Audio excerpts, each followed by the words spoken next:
സ്തുതിക്കും.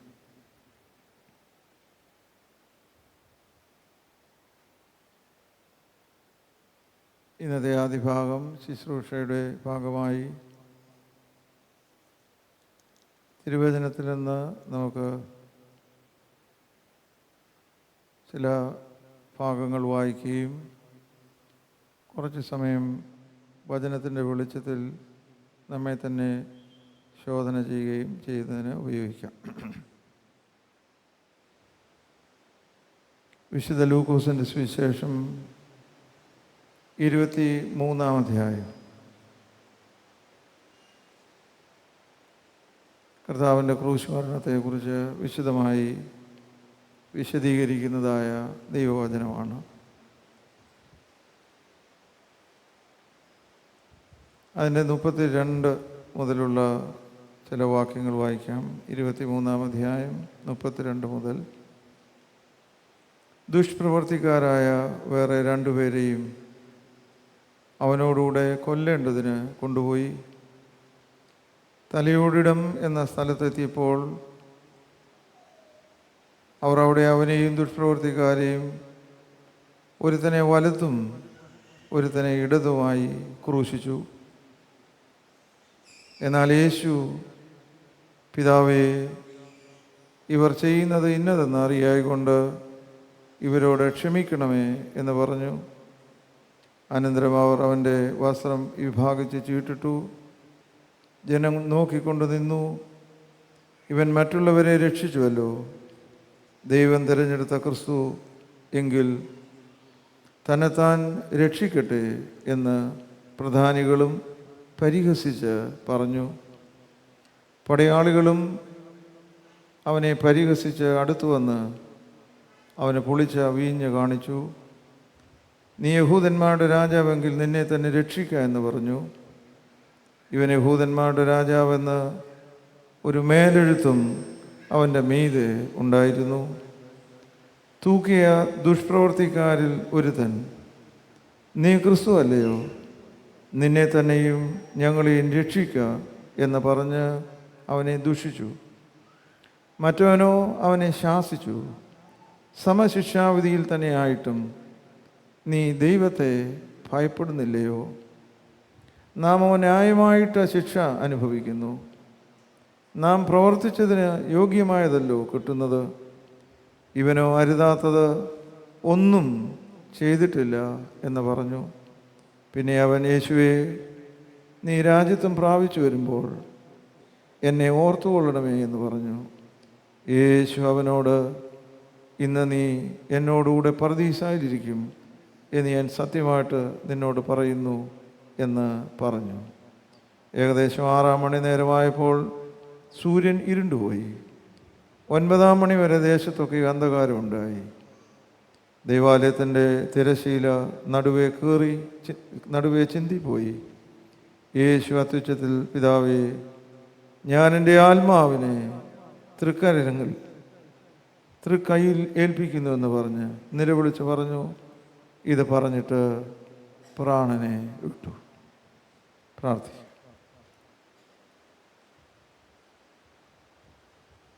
ഇന്നെന്ന പോലെ ഒരു ദിവസം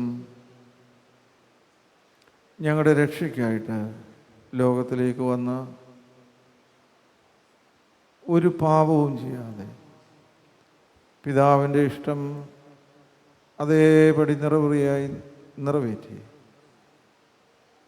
ക്രൂശിൽ മരിച്ച് ഞങ്ങൾക്ക് രക്ഷ നൽകിയ ഞങ്ങളുടെ മശിഹാ തമ്പുരാനെ, നിൻ്റെ ക്രൂശിനെ ഞങ്ങൾ ധ്യാനിക്കുന്നത് ചില അറിവുകൾ നേടാനല്ല. ഞങ്ങളും ക്രൂശിൻ്റെ വഴിയിലൂടെ ഞങ്ങളുടെ ക്രൂശെടുത്ത് സഞ്ചരിച്ച് നിത്യതയിലേക്ക് പ്രവേശിക്കുന്നതിന് ഞങ്ങളെ സമർപ്പിക്കുന്ന സമയങ്ങളുമായി ഞങ്ങളുടെ ഈ വലിയ നോയമ്പിൻ്റെ അവസാന ദിനങ്ങൾ മുഖാന്തരമായി ഭവിക്കണമെന്ന് പ്രാർത്ഥിക്കുന്നു. ഈ ദുഃഖവെള്ളിയാഴ്ച ശുശ്രൂഷയിൽ നിൻ്റെ ക്രൂശിൽ നീ വഹിച്ച പങ്കുപാടുകളെ ഞങ്ങൾ ബോധപൂർവം ഓർക്കുന്നതിനും ദൈവകൃപയോട് ഞങ്ങളെ തിരുസനയിൽ സമർപ്പിക്കുന്നതിനും ദൈവം ആഗ്രഹിക്കുന്നത് പോലെ ജീവിക്കുവാൻ ഇടയാകണമെന്ന് പ്രാർത്ഥിക്കുന്നതിനും സഹായിക്കണമെന്ന് പ്രാർത്ഥിക്കും. അതിന് ഞങ്ങളുടെ ഇന്നത്തെ ആരാധനയും വചന കേൾവികളും മുഖാന്തരമായി ഭവിക്കണമേ. ബലഹീനനായ എൻ്റെ വായിലെ വാക്കുകളും നിൻ്റെ മക്കളാകുന്ന ഞങ്ങളുടെ എല്ലാവരുടെയും ഹൃദയങ്ങളെ ചിന്തകളും നിരൂപണങ്ങളും അങ്ങയ്ക്ക് സ്വീകാര്യവും പ്രസാദകരവും ആയിരിക്കുകയും ചെയ്യണമേ. ആമേൻ.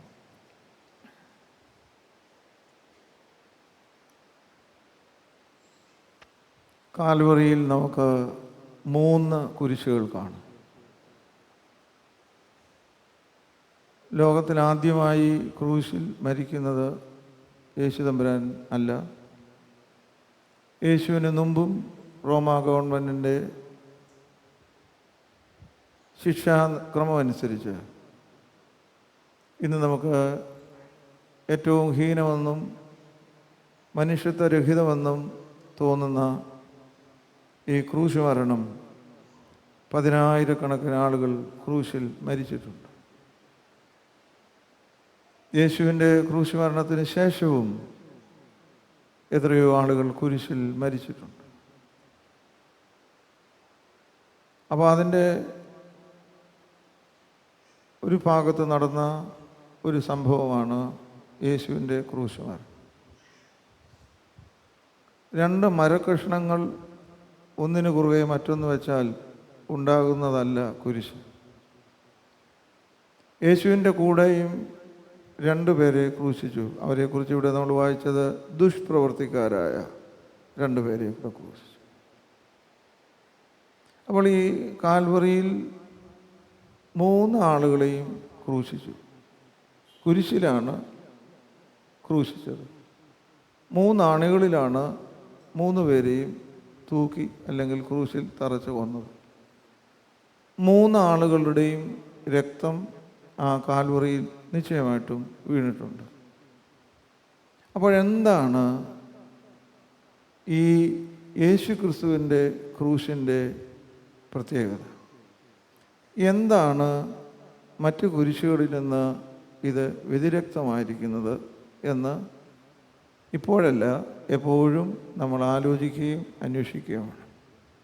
ഏതായാലും ഈ 3 കുരിശിനെ കുറിച്ച് പൊതുവെ നമ്മൾ പറയുന്നത് അതിൻ്റെ മധ്യഭാഗത്തുള്ള കുരിശ്, യേശുവിൻ്റെ കുരിശ്, it is known as A cross of redemption. അത് രക്ഷയുടെ കുരിശായിരുന്നു. അപ്പോൾ ഒരു ഭാഗത്തുള്ള ഒരു കള്ളൻ പറഞ്ഞു, നീ വലിയ ആളാണല്ലോ, രക്ഷകനാണല്ലോ, അതുകൊണ്ട് നീ നിന്നെ തന്നെ രക്ഷിക്കുക എന്ന് പറഞ്ഞ് യേശുവിനെ പരിഹസിച്ചു. അതിന് നമ്മൾ പറയുന്നത് ദ ക്രോസ് ഓഫ് റിബല്യസ്നെസ്. യേശുവിനെ അല്ലെങ്കിൽ മറ്റുള്ളവരെയും എല്ലാം നിഷേധത്തോടുകൂടെ കാണുന്ന ഒരു നിഷേധത്തിൻ്റെ കുരിശ്. അപ്പോൾ മറ്റേ സൈഡിൽ കിടന്ന ആ ദുഷ്പ്രവർത്തിക്കാരൻ ഇപ്പുറത്ത് കിടന്നവനോട് പറഞ്ഞു, നിനക്ക് ഇപ്പോഴും ഒരു കൺഫെഷനൊന്നും ഇല്ലയോ, ഒരു പശ്ചാത്താപം ഇല്ലയോ? നമ്മൾ ചെയ്ത തെറ്റിനും കുറ്റത്തിനുമാണ് നമ്മളിപ്പോൾ ശിക്ഷ അനുഭവിക്കുന്നത്. ഈ മനുഷ്യൻ ഒരു കുറ്റവും ചെയ്തിട്ടില്ല. കുറ്റം ചെയ്യാതെ ശിക്ഷ അനുഭവിക്കുന്നവനാണ് ഇവൻ എന്ന് നിനക്ക് മനസ്സിലാകുന്നില്ലേ എന്ന് ചോദിച്ചു. ക്രോസ് ഓഫ് റിപ്പൻറ്റൻസ്, അനുതാപത്തിൻ്റെ, പശ്ചാത്താപത്തിൻ്റെ കുരിശ്. ആ മനുഷ്യനാണ് യേശുവിനോട് പറഞ്ഞത്, യേശുവേ, ഒരിക്കൽ നീ രാജ്യത്വം പ്രാപിച്ചു വരുമ്പോൾ എന്നെയും നീ ഓർക്കണമേ. യേശുവിൻ്റെ രക്ഷയുടെ കുരിശിന് ചുറ്റുമുള്ള ഈ 2 കുരിശുകൾ നമ്മളെ അതിശക്തമായ ചില നിർദ്ദേശങ്ങൾ നൽകുകയും നമ്മളോട് ചില സമർപ്പണത്തിന് ആവശ്യപ്പെടുകയും ചെയ്യും. നമുക്ക് 2 രീതിയിലുള്ള സമീപനങ്ങൾ യേശുവിൻ്റെ കുരിശിനോടാകാം. ഒന്ന്, ഒരു വശത്ത് കിടന്ന ആ കള്ളൻ പറഞ്ഞ വാക്ക്, നീ നിന്നെ തന്നെ രക്ഷിക്കുക, നീ രക്ഷകനാണെങ്കിൽ നിനക്ക് സ്വയമേവ രക്ഷപ്പെടാൻ കഴിയുകയില്ലയോ എന്ന് പറഞ്ഞ് പരിഹസിക്കുന്ന പരിഹാസത്തിൻ്റെയും ദൈവനിന്ദയുടെയും കുരിശാണ്. ഇത് നമുക്ക് വെളിയിലുള്ള ഒരു ആളായിട്ട് നമ്മൾ കാണരുത്. യേശു ക്രിസ്തുവിൻ്റെ ക്രൂശിനോട് നമ്മളുടെ പ്രതികരണം എന്താണ് എന്നുള്ളതാണ് ഒരു ക്രൈസ്തവനെ സംബന്ധിച്ചിടത്തോളം ഏറ്റവും പ്രധാനപ്പെട്ടത്. കർത്താവിൻ്റെ ക്രൂശിനെ ഉപയോഗിച്ച് നമുക്കങ്ങനെ ജീവിക്കാം. മറ്റൊരു കുരിശ് എന്ന് പറയുന്നത് പശ്ചാത്താപത്തിൻ്റെ കുരിശാണ്. യേശുവേ, എന്നോട് കരുണ കാണിക്കണമേ. നീ ഒരു തെറ്റും ചെയ്യാത്ത മനുഷ്യനാണല്ലോ. അതുകൊണ്ട് ഒരു നാളിൽ നീ എനിക്ക് ഏതെങ്കിലും രീതിയിൽ തുണയാകണമേ എന്ന് പറഞ്ഞ് ഒലിവായിൽ നിലവിളിച്ച ഒരു ആളാണ് ഈ വലതുഭാഗത്ത് എന്ന് പറയുന്ന ഈ തസ്കരൻ. സത്യമായി ഇവിടെ ഇരിക്കുന്ന ദൈവജനമേ, ഇന്ന് നിങ്ങൾ എന്തിനാണ് ഇവിടെ വന്നത്? ഞാൻ എന്തിനാണ് ഇവിടെ വന്നത്? ഞാൻ എന്താണ് നിങ്ങളോട് സംസാരിക്കുന്നത്? ഈ സംസാരിച്ച് തീരുമ്പോൾ എൻ്റെ കുരിശിനോടുള്ള സമീപനം എന്താണ്? ഇത് നമ്മളെല്ലാവരും നോക്കേണ്ടതാണ്. ദുഃഖവെള്ളിയാഴ്ച യേശു കുരിശിൽ മരിച്ചു. അതിൻ്റെ ഓർമ്മ ആചരിക്കാനാണ് വന്നതെങ്കിൽ അത് യേശുവിനെ ക്രൂശിക്കാൻ വന്നു എന്ന് മാത്രമാണ് അതിൻ്റെ അർത്ഥം. ഒരാളിൻ്റെ ഓർമ്മ, in memory of Jesus we are here. അതിനിവിടെ ആരും വരണ്ട. അങ്ങനെ വന്നതിൽ ഒരർത്ഥവും ഇല്ല. രണ്ട് പ്രതികരണങ്ങളുണ്ടാകണം. ഒന്ന് നിഷേധത്തിൻ്റെതും അല്ലെങ്കിൽ പശ്ചാത്താപത്തിൻ്റെതുമായ. ഏത് പ്രതികരണമാണ് നമ്മളിൽ നിന്ന് വരുന്നത് എന്നുള്ളതിനെ ആശ്രയിച്ച്. ഇനി നിങ്ങൾ ശ്രദ്ധിക്കേണ്ടുന്ന ഒരു കാര്യം, ഒരു തെറ്റും ചെയ്യാത്ത ഒരാളിന് എങ്ങനെ കുരിശ് കിട്ടി? യേശു പറയുന്നുണ്ട്, നിങ്ങളിൽ ആര് എന്നെ എൻ്റെ കുറ്റത്തെക്കുറിച്ച് ബോധ്യപ്പെടുത്തും, എൻ്റെ തെറ്റിനെക്കുറിച്ച് ബോധ്യപ്പെടുത്തും? ആ വെല്ലുവിളിയുടെ അർത്ഥം, നിങ്ങൾ എത്ര ശ്രമിച്ചാലും നിങ്ങൾക്കൊരു തെറ്റും എന്നിൽ കാണാൻ സാധിക്കുകയില്ല. പീലാത്തോസ് പറയുന്നുണ്ട്, ഞാൻ ഒരു തെറ്റും ഇവനിൽ കാണുന്നില്ല. ഒരു തെറ്റും കാണാത്തവനെ ശിക്ഷിക്കുന്ന പീലാത്തോസിൻ്റെ മാനസിക സ്ഥിതിയുള്ള ആളുകൾ നമ്മളിൽ തന്നെ കാണാം. ഒരു തെറ്റും ചെയ്തിട്ടില്ല. അപ്പം തെറ്റ് ചെയ്യാത്തവനെയും ശിക്ഷിക്കുന്നു എന്നുള്ളതാണ്. പിന്നെ യേശുവിന് എന്താണ് ഈ കുരിശ് കിട്ടാനുള്ള കാര്യം? ശ്രദ്ധിച്ച് മരണം വരെ മറക്കാൻ പാടില്ല. നീതിമാനായ ഒരു മനുഷ്യൻ നീതിബോധത്തോടും സത്യസന്ധതയോടും ദൈവത്തിൻ്റെ പിതാവിൻ്റെ ഇഷ്ടം മാത്രം ഈ ലോകത്തിൽ നിറവേറ്റി ഈ ലോകത്തിൽ ജീവിച്ചാൽ അനീതിയുടെ ഈ ലോകം നൽകുന്ന റിവാർഡിൻ്റെ പേരാണ് കുരിശ്. ഞാൻ പറഞ്ഞത് ശ്രദ്ധാപൂർവം കേട്ടോ. അതായത് ഒരു കുറ്റവും ചെയ്യാത്തവനാണ്, പിന്നെ എങ്ങനെ ശിക്ഷിക്കപ്പെട്ടു? നീതിമാനായ മനുഷ്യൻ നീതിയോടും സത്യസന്ധതയോടും സുതാര്യമായും ദൈവകൃപയിൽ ആശ്രയിച്ച് ആയുസിൻ്റെ അവസാന തുള്ളി രക്തം വരെയും മറ്റുള്ളവരെ സ്നേഹിക്കാനും മറ്റുള്ളവരെ രക്ഷിക്കാനും ഉപയോഗിച്ച ആളായിരുന്നു ആര്? കൊയറിൽ ഇരിക്കുന്ന ആര്? ഉറച്ചു പറയണം. അവിടെ ആ കൊയറിലിരിക്കുന്നവർ ആര്? നിങ്ങൾ കേൾക്കുന്നില്ലേ? ഉറച്ചു പറയണം. ഇവർ പറഞ്ഞ കേൾക്കാം. ഈശോ ഉറച്ച് സംസാരിക്കണം. ഇന്നൊന്നും അങ്ങനെ ദുഃഖിച്ചിരിക്കേണ്ട കാര്യമില്ല. നല്ല വെള്ളിയാഴ്ചയാണ്, രക്ഷയുടെ വെള്ളിയാഴ്ചയാണ്. ഉറച്ച് എല്ലാവരും പറയണം യേശു. ഇവിടെ ഇരിക്കുന്ന നിങ്ങളോട് ഞാനൊരു ലളിതമായ ചോദ്യം ചോദിക്കാം.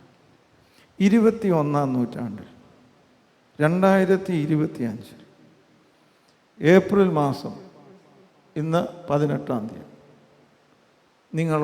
നമുക്ക് സത്യസന്ധമായും നമുക്ക് തന്നെ അവരവരോടും ഇത് കഴിഞ്ഞ് കാപ്പി കുടിക്കാൻ ഇറങ്ങുമ്പം പരസ്പരം ഒന്ന് ചോദിക്കാം.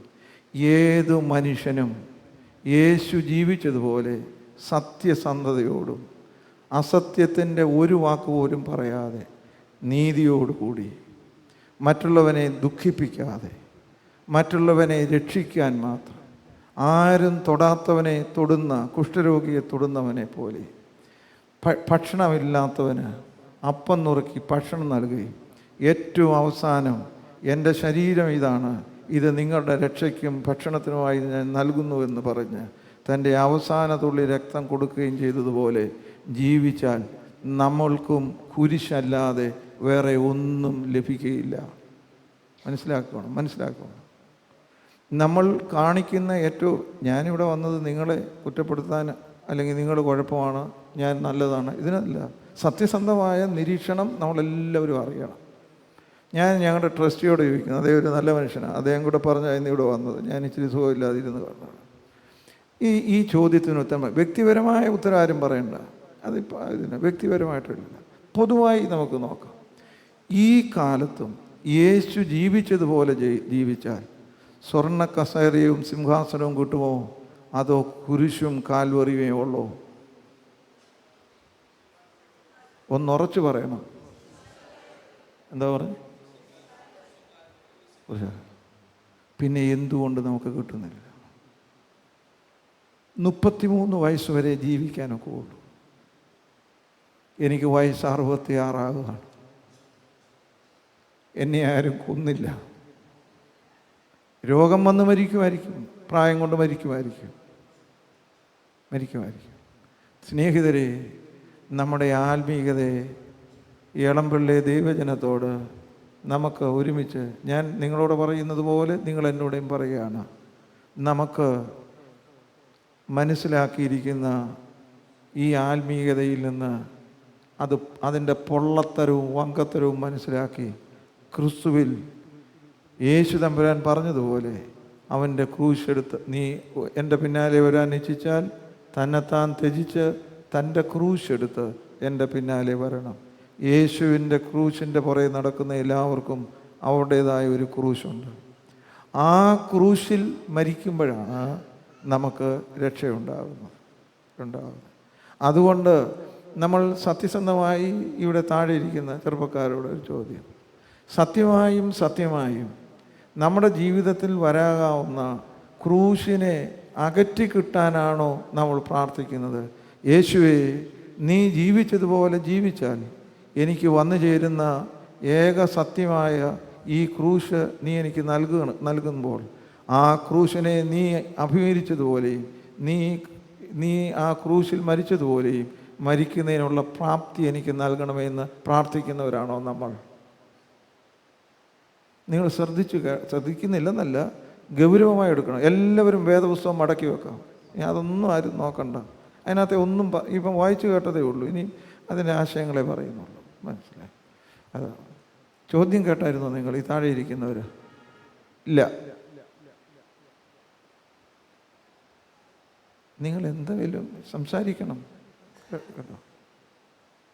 ഇതിലേത് പ്രാർത്ഥനയാണ് നമ്മൾ പ്രാർത്ഥിക്കുന്നത്? അല്ല, നിങ്ങൾ ചോദ്യം കേട്ടോ? ഇല്ല. അവരാലോചിക്കുമ്പോഴത്തേക്ക് ഇവിടെ താഴെ ഇരിക്കുന്ന പുരുഷന്മാർ, ഇതിലേത് പ്രാർത്ഥനയാണ് നമ്മൾ പ്രാർത്ഥിക്കുന്നത്? വെള്ള ഷർട്ടിട്ട് ഞാൻ സാറ് കണ്ണാടി വെച്ച്, ഏത് പ്രാർത്ഥനയാണ് നമ്മൾ സത്യമായും പ്രാർത്ഥിക്കുന്നത്? നിങ്ങൾ ഇനി ഉത്തരവും പറയണ്ട. ഇത് ഗൗരവമായ വിഷയമല്ലേ? അത്രയും ആണോ അല്ലയോ? ആണോ. നമുക്ക് ഒരിക്കലും രക്ഷയ്ക്ക് സാധ്യമില്ലാത്ത ആത്മീയ വഴിയിലൂടെയാണ് നമ്മൾ നടക്കുന്നത്. അത് സ്വയരക്ഷയുടെയും സ്വന്തം താല്പര്യത്തിൻ്റെയും സ്വന്തം കുരിശ് അകറ്റണമെന്ന് ആഗ്രഹിക്കുകയും ചെയ്യുന്ന കുരിശിൻ്റെ വഴിയിലൂടെയല്ല നമ്മൾ സഞ്ചരിക്കുന്നത്. ഒരു ക്രൈസ്തവനെ സംബന്ധിച്ചിടത്തോളം, അത് ബിഷപ്പാണെങ്കിലും അച്ഛനാണെങ്കിലും അൽമായക്കാരാണെങ്കിലും, നമുക്കൊരു വഴിയേ ഉള്ളൂ. അത് ഏതിൻ്റെ വഴിയാണ്? ആ കുരിശിൽ നമ്മൾ എത്തും. അപ്പോൾ ആ കുരിശിന് തൊട്ടു മുമ്പുള്ള ഒരു വിഷയം നിങ്ങൾ ഒന്ന് ആലോചിച്ച് നോക്കുക. യേശുവിൻ്റെ ജീവിതത്തിൽ ഇന്നലെ നിങ്ങൾ പെസഹായുടെ ഭാഗം വായിച്ച് അവസാനിച്ചതിൻ്റെ തുടർന്ന് നിങ്ങൾ വായിച്ചാൽ മനസ്സിലാവും. അത് കഴിഞ്ഞ് യേശു എങ്ങോട്ടാണ് പോയത്? അവൻ ഒലിവ് മലയ്ക്ക്, ഇവിടെ വേദപുസ്തകത്തിൽ അങ്ങനെ എഴുതിയേക്കുന്നത്, പോയി. അവിടെ അവൻ നെടുമ്പാട് വീണ് കരഞ്ഞു. ഉണ്ടോ ഇല്ലയോ? എവിടെ? ഏത് സ്ഥലത്ത്? നിങ്ങളെന്താ മിണ്ടാത്തത്? ഈ സൂത്രപ്പണിയൊക്കെയല്ല സ്നേഹിതരെ. വർഷങ്ങളായി പള്ളിയിൽ വന്ന് ഒന്നും വാ തുറക്കാതെ നമ്മൾ പറയുന്നത് കേട്ടും വിഴുങ്ങി കുർബാന കൊണ്ടുവച്ച് പോയാൽ ഒക്കുകയല്ല. ഒരു ദുഃഖ വെള്ളിയാഴ്ച ദിവസം ഇങ്ങനെയൊന്നും പറയുന്നത് നിങ്ങൾ പ്രതീക്ഷിക്കുന്നുമില്ലായിരിക്കും. കാരണം ഇങ്ങനെ ഭക്തി പുരസ്സരം ഇങ്ങനെ വികാരഭരിതരായി ഇങ്ങനെ പിന്നെ നമ്മൾ ചില മരണ വീട്ടിലൊക്കെ ചെല്ലുമ്പോൾ നമുക്ക് സത്യത്തിൽ ദുഃഖം ഇല്ലെങ്കിലും ഇങ്ങനെ മുഖം വീർപ്പിച്ചു ഒക്കെ നിൽക്കും. വേണ്ട, അതൊന്നുമല്ല ഇതിൻ്റെ വിഷയം. അപ്പം നമ്മൾ ഗൗരവമായി കാര്യങ്ങൾ കാണണം. നമ്മൾക്ക് രക്ഷ നമ്മൾ ഉദ്ദേശിക്കുന്നുവെങ്കിൽ അത് ക്രൂശിൻ്റെ വഴിയിലൂടെയാണ്. ഗെത്സമനയിൽ നിലമ്പാട് വീണ് യേശു കരഞ്ഞു.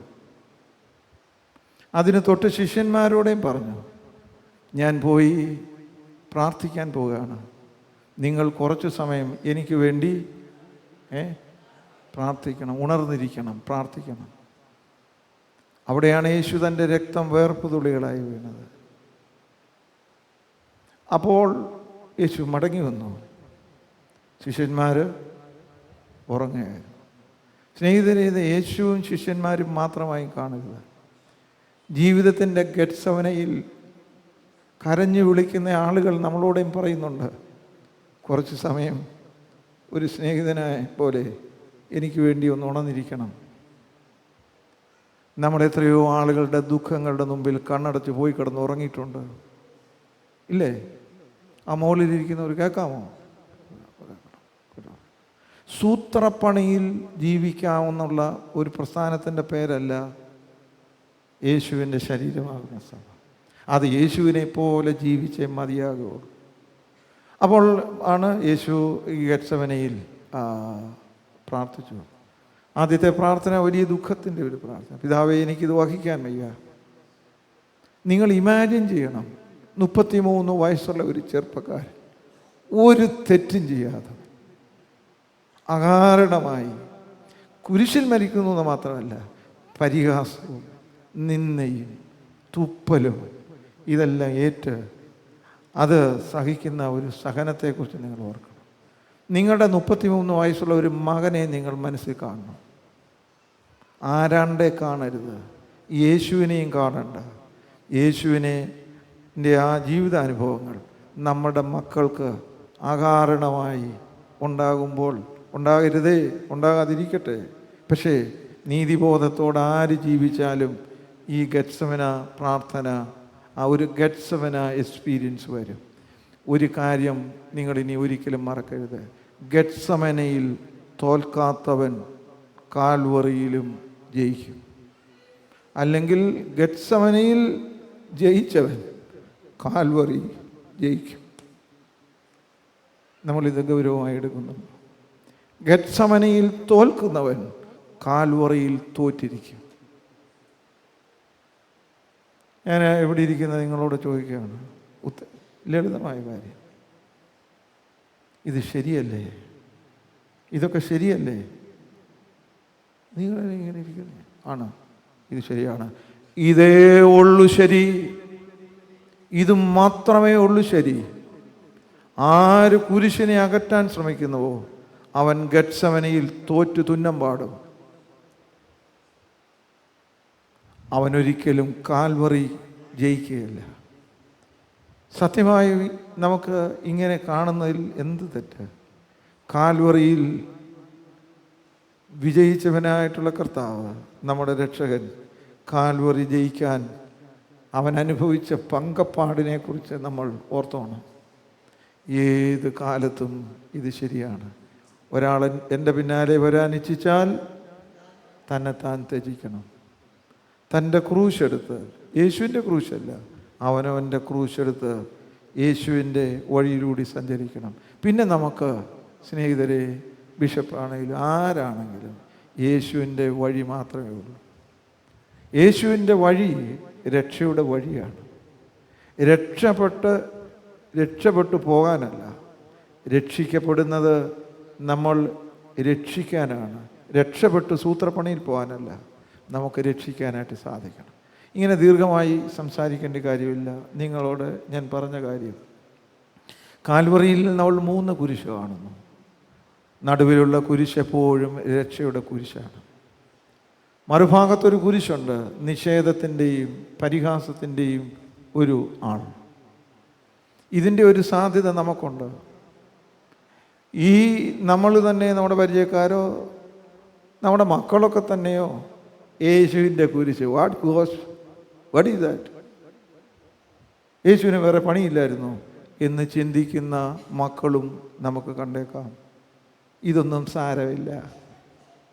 പക്ഷേ ആ മക്കളും പഠിക്കണം, കുഞ്ഞെ സാരമുണ്ടെന്ന് അവരെ നിങ്ങൾ ബോധ്യപ്പെടുത്തണം. കാരണം ഈ ലോകം കൊണ്ട് അവസാനിക്കുന്ന ഒരു കാര്യത്തെക്കുറിച്ചല്ല നമ്മൾ പറയും. അപ്പോൾ അങ്ങനെ ജീവിച്ച യേശു ക്രിസ്തുവിൻ്റെ കാൽവറിയിലെ ചില പദങ്ങൾ ഇവിടെ ഉപയോഗിച്ചിട്ടുണ്ട്. നിങ്ങൾ വീട്ടിൽ പോയി ശ്രദ്ധാപൂർവ്വം ഇത് വായിക്കണം. ആകാശത്തിനും ഭൂമിക്കും മധ്യേ കാരിരുമ്പാണിയിൽ നഗ്നനായി തൂക്കപ്പെട്ടിരിക്കുന്ന ഒരാളാണ്. അവനെ പരിഹസിക്കുന്ന വാക്കുകളാണ് ഇവിടെ. നീ എല്ലാവരെയും രക്ഷിച്ചല്ലോ. ആദ്യമേ യേശു വായിൽ നിന്ന് വന്ന വാക്ക്, പിതാവേ, ഇവർ ചെയ്യുന്നത് അറിയുന്നില്ല. അവരോട് കാൽവറിയിൽ വേദന കൊണ്ട് പിടയുമ്പോൾ യേശു സ്ഥിതപ്രജ്ഞനായിരുന്നു. സ്ഥിതപ്രജ്ഞൻ എന്ന് പറഞ്ഞാൽ ഈസ് മോസ്റ്റ് മെച്യൂർ. അരുതാത്ത ഒരു വാക്കും കാൽവറിയിൽ നിന്ന് വന്നിട്ടില്ല. കാൽവറിയിൽ നിന്ന് വരാനൊക്കുകയില്ല. വരാമെന്നുള്ളതിൻ്റെ തെളിവാണ് ഒരു കള്ളൻ പറഞ്ഞത്, വീണ്ടും പരിഹാസത്തിൻ്റെ, നീ എല്ലാവരെയും രക്ഷിക്കുന്നവനല്ലേ, നീ സ്വയം രക്ഷിക്ക്, ഇറങ്ങി വാ. ഇല്ല, അരുതാത്ത. മാർത്തോമാ സഭയുടെ അംഗങ്ങളെ, ഒരു ബിഷപ്പ് എന്നുള്ള നിലയിൽ ഞാൻ എന്നോട് പറയട്ടെ, ഞാൻ നിങ്ങളോടും പറയട്ടെ, അരുതാത്ത ഒരു വാക്കും ഏത് പ്രകോപനത്തിൻ്റെ മുമ്പിലും നമ്മളിന്ന് വരാൻ പാടില്ല. പലപ്പോഴും നമ്മുടെ കുടുംബ മഹിമയായിട്ടൊക്കെ പറയുന്ന ചില വെറും മണ്ടത്തരങ്ങളുണ്ട്. ഉദാഹരണത്തിന്, ഞങ്ങൾ കുടുംബക്കാരായിട്ട് ഒന്ന് പറഞ്ഞാൽ ഉടനെ തിരിച്ചു പറയും. അതിന് അങ്ങനെയൊക്കെ ചിലവാക്കും. അങ്ങനെയൊന്നും കേട്ടിരിക്കത്തില്ല, പറഞ്ഞാൽ ഉടനെ. കുരിശിൽ വട്ടപൂജ്യന്മാർക്കേ കിട്ടുകയുള്ളൂ. കുടുംബപരമായി ഞങ്ങൾക്ക് എനിക്ക് ഒന്ന് പറഞ്ഞ് ഉടനെ മറുപടി പറഞ്ഞില്ലെങ്കിൽ ഒന്നാമത്തെ കാര്യം അത് വിവരശൂന്യമാണ്. കാരണം പോലീസ് സ്റ്റേഷനിൽ ഒരുത്തൻ ചെന്നാൽ അവന് വായി തോന്നുന്നതെല്ലാം പറയുമോ? ഇല്ല. ട്രാഫിക് പോലീസ് പിടിച്ചാൽ താൻ ആരോ പിടിക്കാൻ എന്ന് പറയുമോ? ഇല്ല. സാറേ തെറ്റിപ്പോയതാണ്, അങ്ങനെ അങ്ങോട്ട് പോയി, ലൈൻ ഒന്നും മാറിപ്പോയത് ശ്രദ്ധിച്ചില്ല, സാറങ്ങ് ക്ഷമിക്കണം. അപ്പം ഇതൊക്കെ ഒക്കുന്നതാണ്.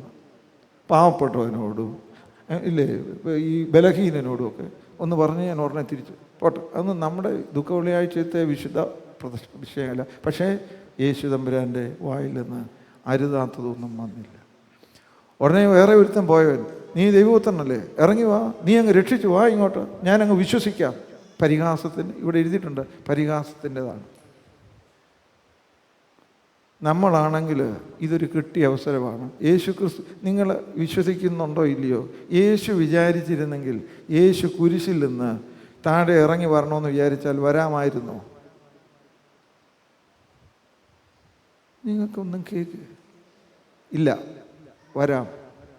യേശു വന്നിരുന്നെങ്കിൽ രക്ഷപ്പെട്ട യേശുവിന് പോകാം, നമ്മൾ രക്ഷിക്കപ്പെടുകയില്ലായിരുന്നു. ശരിയോ തെറ്റോ? ഉറച്ചു പറയണം, ശരിയാണ്. ഇന്ന് മാത്രമല്ല, ഇറങ്ങി വന്ന് കണ്ടോടാ എൻ്റെ കഴിവ്, നീ എന്താ വിചാരിച്ചത്, ആ 3 ആണിയിൽ അങ്ങ് കുത്തി തൂക്കി ഇങ്ങനെ വെക്കാമായിരുന്നു. യേശു തമ്പുരാൻ കേട്ട മട്ടയില്ല. പീലാത്തോസിൻ്റെയും കയ്യഫാവിൻ്റെയും ഒക്കെ മുമ്പിൽ നിൽക്കുമ്പോൾ നിങ്ങൾ ഈ ഭാവം വായിക്കണം. പിതാവുമായുള്ള ബന്ധത്തിലുള്ള ചോദ്യത്തിനും മാത്രമേ വാ തുറന്നുള്ളൂ, ബാക്കി ഒറ്റ ചോദ്യത്തിനും വാ തുറന്നില്ല. വാ തുറക്കാതിരിക്കാൻ വലിയ ദൈവകൃപ വേണം. വാ തുറക്കാനും അസംഭ്യം പുലമ്പാനും ഒരു ദൈവകൃപയും വേണ്ട. മുറ്റത്ത് പുല്ല് കളിക്കാൻ ആരും സഹായിക്കണ്ട. പക്ഷെ നല്ല ചെടി കളിക്കണമെങ്കിൽ നല്ല ശ്രദ്ധ വേണം. ഇങ്ങനെ നമ്മൾ ഈ പോയാൽ ഈ ഭാഗത്തെല്ലാം യേശു ക്രിസ്തുവിൻ്റെതാണ്. നമ്മളും ഈ പള്ളിയിലൊക്കെ വഴക്കുണ്ടാകും. ഇതൊക്കെ നല്ല പള്ളി ആയതുകൊണ്ട് ആ കുഴപ്പമില്ല. നിനക്കെന്നെ അറിയാമോ, നിനക്കെന്നെ മനസ്സിലായിട്ടില്ല, മനസ്സിലായോ? നമ്മുടെ വീമ്പിളക്കാനുള്ള പോയിന്റുകളാണ് ഇതൊക്കെ. കഷ്ടമല്ലേ അതൊക്കെ? കഷ്ടമല്ലേ? ആർക്കു വേണ്ടി? യേശുവിന് വേണ്ടി. യേശുവിനെ നോക്ക്, അവനൊരക്ഷരവും പുലമ്പിയില്ല. കർത്താവേ, ഇവരോട് ക്ഷമിക്കണം. അവൻ ക്രൂശിൽ നിന്ന് താഴെ ഇറങ്ങി വന്നൊന്നുമില്ല. ക്രൂശിൽ കിടന്ന് അവൻ്റെ പ്രാണനെ വിട്ടു. ഒടുവിലായി ഇവിടെ നമ്മൾ കാണുന്ന ഒരു കാര്യം ശ്രദ്ധിച്ച് മനസ്സിലാക്കും. നമ്മൾ ഈ ഭാഗം വായിച്ച് അവസാനിച്ചപ്പോൾ നമ്മൾ പിതാവേ, നിൻ്റെ കരങ്ങളിൽ ഞാൻ എൻ്റെ ആത്മാവിനെ പരമേൽപ്പിക്കും. ശാന്തമായി ഒരു കുഞ്ഞ് അമ്മയുടെ തോളിലോട്ട് ചാരി ഉറങ്ങുന്നത് പോലെ അവൻ ശാന്തമായി ഉറങ്ങി. ഇത് കണ്ടപ്പോൾ ശതാധിപൻ പറഞ്ഞു, ഇവൻ സാക്ഷാൽ, നിങ്ങൾ ചരിത്രങ്ങൾ വായിച്ചാൽ മനസ്സിലാകും, ചില മഹത്വമുള്ള മനുഷ്യരുടെ മരണം കണ്ട് യേശുവിൽ വിശ്വസിച്ച ചരിത്രങ്ങൾ ആയിരക്കണക്കിനുണ്ട്. ശാന്തരായി ദൈവവിശ്വാസത്തിൽ ജീവിച്ച് പുഞ്ചിരിയോടെ ഈ ലോകത്തിൽ ആശുപത്രിയിൽ കിടന്ന് അവസാനമായി ശാന്തമായി കണ്ണടച്ച ദൈവമക്കളുടെ മരണം കണ്ട് യേശു ക്രിസ്തുവിൽ വിശ്വസിച്ച അനേകം നേഴ്സുമാരുടെ ചരിത്രമുണ്ട് ഇവിടെ. നമുക്കും പ്രാർത്ഥിക്കണം, ദൈവമേ, അവസാനമായി എൻ്റെ കണ്ണടയുമ്പോൾ എൻ്റെ മരണം കണ്ട് ചിലരെങ്കിലും യേശു കർത്താവിൽ വിശ്വസിക്കുന്നതിന് ഇടയാക്കണം. നമുക്കെല്ലാവർക്കും അറിയാം, മെഡിക്കലി സംസാരിച്ചാൽ ക്രൂശ് മരണം അതീവ വേദനയുള്ളതാണ്. ഈ ശതാധിപൻ എന്തുകൊണ്ടായിരിക്കും യേശു മരിക്കുന്നത് കണ്ട്, നിങ്ങൾ ലൂക്കോസിൻ്റെ സുവിശേഷം വായിക്കാം, യേശു മരിക്കുന്നത് കണ്ട് അവൻ പറഞ്ഞു, ഇവൻ സാക്ഷാൽ ദൈവപുത്രനാണ്. സാധാരണ അലറിക്കേറി ഏറ്റവും നികൃഷ്ട വാക്കുകൾ പറഞ്ഞ് അസഭ്യങ്ങൾ പറഞ്ഞാണ് കുരിശിലെല്ലാവരും മരിക്കുന്നത്. ഇവിടെ ഒരു കുഞ്ഞുറങ്ങുന്നത് പോലെ ദൈവപുത്രൻ തൻ്റെ എല്ലാം പൂർത്തീകരിച്ചുവെന്ന് പിതാവിനോട് പറഞ്ഞിട്ട് മടങ്ങി വരുന്നുവെന്ന് പറഞ്ഞ് പിതാവിനാൽ സ്വീകരിച്ച ആ പുത്രൻ തമ്പുരാൻ്റെ മരണം കണ്ട്, അവൻ്റെ മരണം കണ്ട് റോമാ ഗവൺമെൻറ്റിൻ്റെ ഉയർന്ന ഉദ്യോഗസ്ഥൻ ഇവൻ സാക്ഷാൽ ദൈവപുത്രനാണ് എന്ന് പറഞ്ഞു. സ്നേഹിതരെ, യേശുവിൻ്റെ മരണവും നമ്മുടെ മരണവും നമ്മൾ അടുത്തു വെക്കണം.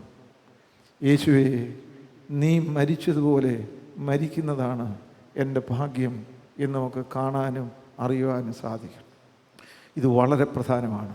അല്ലെങ്കിൽ നമ്മൾ യേശു ക്രിസ്തുവിൻ്റെ നമ്മൾ ഈ പാട്ടുകളെല്ലാം പാടും, മനസ്സിലായോ? അതിൽ തെറ്റൊന്നും ഉണ്ടോ? ഇല്ല, തെറ്റില്ല. പക്ഷേ നമ്മൾ ശ്രദ്ധിക്കുന്ന പോലില്ല. ഒരു പാട്ട് നിങ്ങൾ ശ്രദ്ധിച്ച് കാണും, അതായത് ദൈവത്തിൻ്റെ അത്ഭുതകരമായ ഈ പ്രകൃതിയിലുള്ള ഈ മഴ, ആ മഴ കൊടുത്ത് ഈ മരം തഴച്ചു വളർന്നു. ദൈവത്തിൻ്റെ ഭൂമി, ദൈവത്തിൻ്റെ ഈ ചെടി ദൈവം മഴ കൊണ്ട് നനച്ചു വളർന്നു തളിർത്തു. ആ മരം വെട്ടി അതിലവനെ കുരിശിച്ചു നമ്മൾ വായിച്ചു. പക്ഷേ നമ്മളിത് പാടി അങ്ങ് പോകത്തേ ഉള്ളൂ. ദൈവമേ, നീ എനിക്കൊരായുസ് തന്നു, എനിക്കൊരു രോഗവും തന്നില്ല. ഒരുപാട് 10% കുഞ്ഞുങ്ങൾ ജനിക്കുന്നത് ഡിഫറൻ്റ്ലി ഏബിൾഡായിട്ടാണ്. പക്ഷേ ഞങ്ങൾക്ക് ആരോഗ്യം തന്നു, നല്ല മഴ തന്നു, നല്ല ജോലി തന്നു. ഇതെല്ലാം നീ ഞങ്ങൾക്ക് തന്നല്ലോ. എങ്കിലും ഞങ്ങൾ നിന്നെ ക്രൂശിക്കുന്നത് പോലെ ജീവിക്കുന്നല്ലോ എന്ന് നമ്മൾ ചിന്തിക്കാറില്ല. പാട്ട് പാടിയിട്ടുണ്ട്, പക്ഷേ അത് നമ്മളെ സ്വാധീനിക്കുന്നില്ല. ഇതൊക്കെ ഗൗരവമായി നമുക്കെടുക്കണം, ഗൗരവമായിട്ടെടുക്കണം. അങ്ങനെയാണ്. അവസാനമായി നമ്മൾ സാധാരണ പറഞ്ഞു കേട്ട് കാത്തലിക്സിൻ്റെ ഇടയിൽ ഉള്ള കഥകളിൽ ഒന്ന്, കാത്തലിക്സ് അല്ല, ഈ ഐതിഹ്യങ്ങൾ പോലെയുള്ള കഥകളിലൊന്ന്. നമ്മുടെ കർത്താവ് ജനിച്ചപ്പോൾ അവിടെ നിന്ന് ഹേരോദാവ് കുഞ്ഞുങ്ങളെ കൊല്ലുന്നു എന്ന് കേട്ട് അവിടുന്ന് മിസ്രൈമിലേക്ക് പലായനം ചെയ്തു, ഇല്ലേ? ഓടി. അമ്മയും ജോസഫും മറിയയും കുഞ്ഞു ഓടി, കുഞ്ഞിനെയും കൊണ്ട്. മാസങ്ങളുള്ള ഒരു കുഞ്ഞിനെ നെഞ്ചിലിട്ടുകൊണ്ടാണ് ഈ അമ്മ ഓടുന്നത്. അമ്മമാർക്ക് മനസ്സിലാവും, നടക്കാൻ തന്നെ പ്രയാസമാണ്. ആ കുഞ്ഞിനെയും കൊണ്ട് അവർ ഓടി രക്ഷപ്പെടുക. ഓടുന്ന കൂട്ടത്തിൽ അവർ കള്ളന്മാരുടെ കയ്യിലാകപ്പെട്ടു. അവിടെയൊക്കെ അങ്ങനെയുള്ള സംഭവങ്ങളുണ്ട്. ഒരു മനുഷ്യൻ യെരൂശലേമിൽ നിന്ന് യെരിഹോയിലേക്ക് പോകുന്നു, കള്ളന്മാരുടെ കയ്യിലാകപ്പെട്ടു. അങ്ങനെയുള്ള ഒരു സ്ഥലങ്ങളാണ്. ഈ ജോസഫും മറിയയും കുഞ്ഞ്, ഈ യേശു കുഞ്ഞ് മാസങ്ങൾ മാത്രം പ്രായമുള്ള കുഞ്ഞ് അമ്മയുടെ തോളെ കിടക്കുകയാണ്, ഒന്നും അറിയാതെ. അത് അവിടെ ഉറങ്ങാണ്. അപ്പം പരിശോധിച്ചപ്പോൾ ഇവരൊന്നുമില്ലാത്തവരാണ്. ജോസഫിൻ്റെ കയ്യിൽ എന്താണ്? യാതൊന്നുമില്ല. കൊള്ളക്കാരുടെ ഒരു ക്രമം, ഒന്നുമില്ലെങ്കിൽ വല്ലാതെ ഉപദ്രവിക്കും, കുഞ്ഞുങ്ങളാണെങ്കിൽ കൊന്നുകളയും. അപ്പോൾ ഈ കൊള്ളത്തലവൻ്റെ മകൻ ഒരു കൊച്ചനാണ്. അവനിങ്ങനെ ഈ യേശു കുഞ്ഞിനെ നോക്കുന്നുണ്ട്. അമ്മയുടെ മാർവിൽ ഇങ്ങനെ കിടന്നുറങ്ങുക. അവനൊരു സഹതാപം തോന്നി. അവനറിയാം അവൻ്റെ അപ്പൻ ഈ കുഞ്ഞിനെ കൊന്നുകളയും. അപ്പോൾ അവൻ്റെ അപ്പനോട് പറഞ്ഞു, കൊച്ചു കുഞ്ഞല്ലേ, കൊല്ലണ്ട, വിട്ടേര്. ആ മകൻ്റെ വാക്ക് കേട്ട് ഈ കൊള്ളക്കാർ ഈ കുഞ്ഞിനെ ഒന്നും ചെയ്തില്ല. അവർ അവിടെ നിന്ന് കുഞ്ഞിനെ കൊണ്ട് രക്ഷപ്പെട്ടു. പക്ഷേ രക്ഷപ്പെട്ടു പോകുന്നതിന് മുമ്പ് ഈ അപ്പനോട് അഭ്യർത്ഥിച്ച ഈ മകൻ ഈ കുഞ്ഞെന്ന് പറഞ്ഞാൽ 2-3 മാസം പ്രായമുള്ള ഈ കുഞ്ഞിൻ്റെ ചെള്ളയ്ക്ക് കവളി തട്ടിട്ട് പറഞ്ഞു, എടാ കുഞ്ഞേ, ഒരു നാളിൽ എനിക്ക് നിൻ്റെ ഒരു സഹായം ആവശ്യം വന്നാൽ മറന്നു പോകരുത്, ഓർത്തോണം, നിന്നെ രക്ഷിച്ചു വിടുകയാണ്. കാഷ്വലായിട്ട് പറഞ്ഞു. ആ കള്ളനാണ് യേശുവിനോട് നീ രാജ്യത്വം പ്രാപിച്ച് വരുമ്പോൾ എന്നെ ഈ ഓർക്കണമേ എന്ന് പറഞ്ഞ കള്ളൻ എന്നുള്ള ഒരു സങ്കല്പ കഥയുണ്ട്. സുന്ദരമായൊരു കഥയായിട്ടാണ് എനിക്ക് തോന്നുന്നത്. സ്നേഹിതരെ, നമ്മൾക്കും യേശുവിനോട് പറയാം, കർത്താവേ, പരിമിതിയുണ്ട്, കുഴപ്പങ്ങളൊക്കെ ഉണ്ട്, ഞാനൊരു കൊള്ളക്കാരൻ്റെ മകനാണ്, ഞാനും കൊള്ളത്തരമൊക്കെ വങ്കത്തരമൊക്കെ കാണിച്ച് ജീവിക്കുകയുള്ളൂ. പക്ഷേ ഏതെങ്കിലും ഒരു നാളിൽ നിൻ്റെ മുമ്പിൽ ഒരു അഭ്യർത്ഥനയുമായി നിൽക്കുമ്പോൾ നീ എന്നെ മറക്കരുത്. ദൈവത്തോട് നമുക്കും പറയാം, ദൈവമേ, നിന്നെ മറക്കുന്ന ഒരുപാട് കാര്യങ്ങളുണ്ട്, എങ്കിലും അത് ശരിയാണെന്ന് പറയുന്നില്ല. ആ തെറ്റ് തിരുത്താൻ ഒരവസരം വരുമ്പോൾ നീ എന്നെയും സ്വീകരിക്കണമേ എന്ന് പറഞ്ഞപ്പോൾ യേശു അവനോട് പറഞ്ഞതാണ്, നീ ഇന്ന് എന്നോടുകൂടെ പറുദീസയിലിരിക്കും. ഈ വെള്ളിയാഴ്ച ആരാധനകളെല്ലാം കഴിഞ്ഞ് നമ്മൾ മടങ്ങിപ്പോകുമ്പോൾ, ദൈവമേ, ഞങ്ങളിൽ ഒരു ക്രിസ്തു യാഥാർത്ഥ്യമായി അനുഭവിക്കും, നിൻ്റെ വഴിയിലൂടെ സഞ്ചരിക്കുവാൻ, ഞങ്ങളുടെ കാൽവറിയിൽ ഞങ്ങൾക്ക് ജയിക്കുന്നതിന് വേണ്ടി. എവിടെ നമ്മൾ ജയിക്കണമെന്നാണ് പറഞ്ഞേ? എവിടെ? എന്തോ ഇത് പറഞ്ഞേ? കാൽവറിയിൽ ജയിക്കാൻ എവിടെ ജയിക്കണമെന്നാണ് പറഞ്ഞത്? യേശു പ്രാർത്ഥിച്ച സ്ഥലം ഏതാ? ഗത്സമന, വലിയ ദുഃഖത്തിൻ്റെ സ്ഥലമാണ്. സാക്ഷാൽ പുത്രൻ തമ്പുരാൻ പോലും പാനപാത്രം മാറ്റണമെന്ന് പ്രാർത്ഥിക്കേണ്ടി വന്ന സ്ഥലമാണ്. ഉടനെ പറഞ്ഞു, അല്ല, നിൻ്റെ ഇഷ്ടമാണ്. വേദനയുടെയും വലിയ സംഘർഷത്തിൻ്റെയും ജീവിതത്തിൻ്റെ അർത്ഥരാഹിത്യത്തിൻ്റെയും എല്ലാവരും ഉപേക്ഷിച്ചു പോയ ഏകാന്തതയുടെ സ്ഥലം. തൻ്റെ കൂടെ 3.5 വർഷം കൊണ്ടു നടന്ന ശിഷ്യന്മാർ പോലും പറഞ്ഞു. യേശു 2ാമത് വന്നപ്പോൾ പറഞ്ഞുണ്ട്, അല്പനേരത്തേക്കെങ്കിലും ചിലപ്പോൾ എനിക്ക് തോന്നിയിട്ടുണ്ട്, ഈ ശിഷ്യന്മാർ ഉണർന്നിരുന്നെങ്കിൽ തന്നെ കർത്താവിൻ്റെ വേദന പകുതി കുറഞ്ഞേനെ. ആരുമില്ലാത്ത അവസ്ഥ, എല്ലാവരും ഉണ്ട്, പക്ഷേ ആരുമില്ലാത്ത ഏകാന്തതയുടെ കഠിനമായ വേദന. അവിടെയെല്ലാം നമ്മൾ ജയിച്ചു കഴിയുമ്പോൾ ഒരു കാര്യത്തിന് ഉറപ്പാണ്, കാൽവറി നമ്മൾ ജയിക്കും. ഉയർപ്പ് നമുക്ക് ഉറപ്പാണ്. അങ്ങനെയുള്ള പ്രത്യാശയുടെ ജീവിതം നയിക്കുന്നതിന് ദൈവം നമ്മളെ സഹായിക്കണം. ഇതൊരാലോചനാ വിഷയമായിട്ടല്ല, നമ്മുടെ ജീവിതത്തിൻ്റെ പ്രമാണവും നമ്മുടെ ജീവിതത്തിൻ്റെ അനുഭവമാക്കി നമുക്ക് മാറ്റാം. അതിന് ദൈവമേ, ഞങ്ങളുടെ ആരാധനയും പാട്ടുകളും വചന കേൾവികളും എല്ലാം മുഖാന്തരമാകണമേ എന്ന് നമുക്ക് പ്രാർത്ഥിക്കാം. നമ്മുടെ തലകളെ വണക്കാം. കർത്താവേ, ഞങ്ങൾ ഓരോ വെള്ളിയാഴ്ചയും സംബന്ധിക്കുമ്പോൾ എന്ത് പ്രതികരണമാണ് യേശു കർത്താവിൻ്റെ കുരിശിനോട് ഞങ്ങൾക്കുള്ളത്? സത്യമായി ഞങ്ങൾ ആ ക്രൂശിനെ ഞങ്ങളുടെ മനസ്സിൽ ഞങ്ങൾ ഓർത്തെടുത്താൽ യേശു കരഞ്ഞതിനേക്കാൾ വലിയ നിലവിളികൾ ഞങ്ങളിൽ ഉണ്ടാകുക തന്നെ ചെയ്യും. നിലവിളി ഞാൻ കേൾക്കുന്നേ ക്രൂശിൽ എന്ന് ഞങ്ങൾ ഇമ്പമായി പാടിയല്ലോ. ക്രൂശിലെ നിലവിളി ഞങ്ങളുടെ ചെവികളിൽ മുഴങ്ങുന്നുണ്ടോ? അതോ അത് വാക്കുകൾ മാത്രമേ ഉള്ളൂ? ഇതാ കാൽവറിയിൽ 3 കുരിശുകൾ. എന്നാൽ യേശുവിൻ്റെ കുരിശ് രക്ഷയുടെ കുരിശാണ്. 2 ഭാഗത്തുള്ളവർ കുറ്റക്കാരാണ്. കുറ്റം ചെയ്തിണക്കുകയും തെറ്റ് ചെയ്തിണക്കുകയും അപരാധങ്ങൾ ചെയ്തിണക്കുകയും യാതൊരു മനസ്സിൽ വ്യത്യാസമില്ലാതെ വീണ്ടും പരിഹാസത്തിൻ്റെയും നിന്ദയുടെയും വാക്കുകൾ ചൊരിയുന്ന ഒരാൾ പറയുന്നു, നീ എല്ലാവരെയും രക്ഷിച്ചെങ്കിൽ നിന്നെ തന്നെ രക്ഷിക്കുക എന്ന് പറഞ്ഞ് പരിഹാസ വാക്കുകൾ ചൊരിയുമ്പോൾ അവരൻ ഞാൻ തെറ്റ് ചെയ്തവനാണ്, ശിക്ഷാവിധിക്ക് യോഗ്യനാണ്, ഇന്ന് ഞാൻ അനുഭവിക്കുന്ന ഈ ശിക്ഷ എനിക്ക് നീതിപൂർവമായി ലഭിക്കേണ്ടതാണ്. എന്നാൽ നീതി മാത്രം ചെയ്ത്, നന്മ മാത്രം ചെയ്ത്, നന്മ സുവിശേഷിച്ച് അവസാന തുള്ളി രക്തം വരെ മറ്റുള്ളവരെ രക്ഷിക്കാനായിട്ട് ഉപയോഗിച്ച നന്മയുടെ മൂർത്തിഭാവമായിരിക്കുന്ന ഇവൻ എന്ത് തെറ്റ് ചെയ്തു? രക്ഷക, എന്നോട് കരുണ കാണിക്കണമേ, എന്നെയും നീ ഓർക്കണമേ.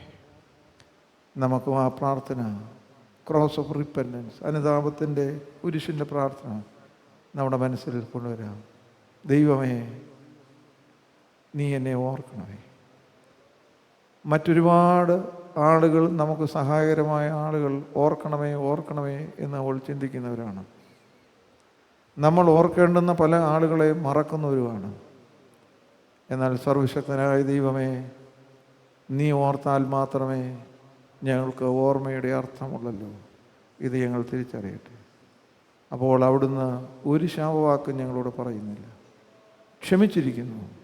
നീ ഇന്ന് എന്നോടുകൂടെ പർദീസായിൽ ഉണ്ടാകും. ഈ വലിയ പർദീസാനുഭവം ഞങ്ങൾക്ക് നൽകണം. ഗത്സമനയിൽ വലിയ പോരാട്ടത്തിൽ തോറ്റുപോകാതെ ഞങ്ങൾ ജയിച്ചാൽ ഞങ്ങൾക്ക് കാൽവരി കടക്കാൻ നിസ്സാരമായി സാധിക്കും. കാൽവരി കടന്നാൽ ഞങ്ങൾ ഉയർപ്പിൻ്റെ പ്രകാശമാണ്. നിത്യമായ ഉയർപ്പ്, നിത്യമായ പ്രകാശം, പിതാവിൻ്റെ സന്നിധിയിലുള്ള ശാശ്വതമായ ജീവിതം. ഈ വലിയ ചിന്ത ഒരിക്കലും മറക്കാതെ എപ്പോഴും ഓർക്കുവാനുള്ള ജാഗ്രതയും ഓർമ്മയും ഞങ്ങൾക്ക് നൽകണമെന്ന് പ്രാർത്ഥിക്കും. കഴിയാതെ പോയ കുറവുകളെ ക്ഷമിക്കണമെന്ന് പ്രാർത്ഥിക്കും. തുടർന്നുള്ള ശുശ്രൂഷയെ അനുഗ്രഹിക്കണമെന്ന് പ്രാർത്ഥിക്കും. ആരെങ്കിലും ഒരാൾ ചുരുക്കമായിട്ട് പ്രാർത്ഥിച്ചു.